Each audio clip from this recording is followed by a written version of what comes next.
जो लोग चक्र जागरण, मूलाधार ध्यान या कुंडलिनी शक्ति के मार्ग पर चल रहे हैं, उन्हें ये जानना जरूरी है कि ये रास्ता केवल शांति और सुख का नहीं होता। कभी कभी यह मार्ग आपको ऐसी रहस्यमय और तीव्र ऊर्जा के संपर्क में लाता है जिसे समझ पाना आसान नहीं होता। बिल्कुल सत्य घटना है। ध्यान से सुनना। एक साधक रोज की तरह ध्यान में बैठा था। मन शांत था, सांसें गहरी होती जा रही थीं। वो मूलाधार चक्र पर ध्यान कर रहा था। सब कुछ सामान्य लग रहा था, लेकिन कुछ ही देर में शरीर के भीतर अजीब सी हरकत शुरू हो गई।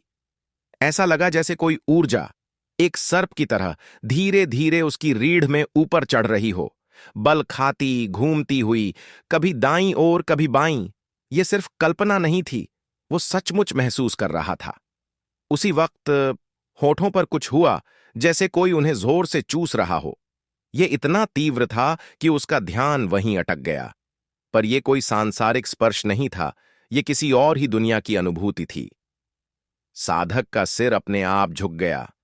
हाथ एक अजीब मुद्रा में चले गए। पूरे शरीर में झंझनाहट थी, जैसे कोई अदृश्य शक्ति उसे अपने वश में ले चुकी हो। आंखें बंद थीं, पर एक तेजस्वी स्त्री की झलक दिखी, गहनों से सजी, चेहरा चमकता हुआ। और तभी एक जोरदार ऊर्जा विस्फोट हुआ, बिना किसी इच्छा के, बिना किसी बाहरी कारण के। वीर्यस्खलन अपने आप हो गया। यह डराने वाला था, लेकिन किसी रहस्य से भरा हुआ। साधक अवाक था, समझ नहीं पा रहा था कि यह क्या था। कोई चेतावनी, कोई जागरण। अब वो पहले से ज्यादा गहराई से साधना में डूब चुका है, सावधानी, सुरक्षा और स्थिरता के साथ। इस राह पर चलने वालों को जानना चाहिए, ये रास्ता जितना शांत दिखता है, उतना ही गहरा और रहस्यमय भी है। साधना खेल नहीं है, ये आत्मा की आग है, और अगर इसे सही से न संभाला जाए तो ये खुद को भी जला सकती है। अब हम जानेंगे ऐसा क्यों हुआ। जब कोई साधक मूलाधार चक्र पर ध्यान करता है, तो सबसे पहले उसका सामना होता है काम ऊर्जा से। यह ऊर्जा बहुत प्रबल होती है, और अगर साधक तैयार न हो तो यह नियंत्रण से बाहर हो सकती है। यही कारण है कि कई बार ध्यान करते हुए बिना किसी काम भावना या बाहरी उत्तेजना के भी वीर्यस्खलन हो जाता है। यह कोई गलती नहीं, बल्कि एक संकेत है कि शरीर में ऊर्जा ऊपर उठना चाहती है, पर साधक की तैयारी पूरी नहीं है। इसीलिए ब्रह्मचर्य इस साधना में बहुत जरूरी है।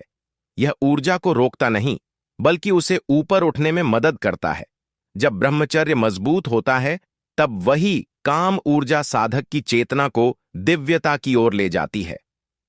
मूलाधार चक्र का जागरण साधक के जीवन को बदल सकता है, लेकिन इसके लिए संयम, साधना और समर्पण अनिवार्य हैं।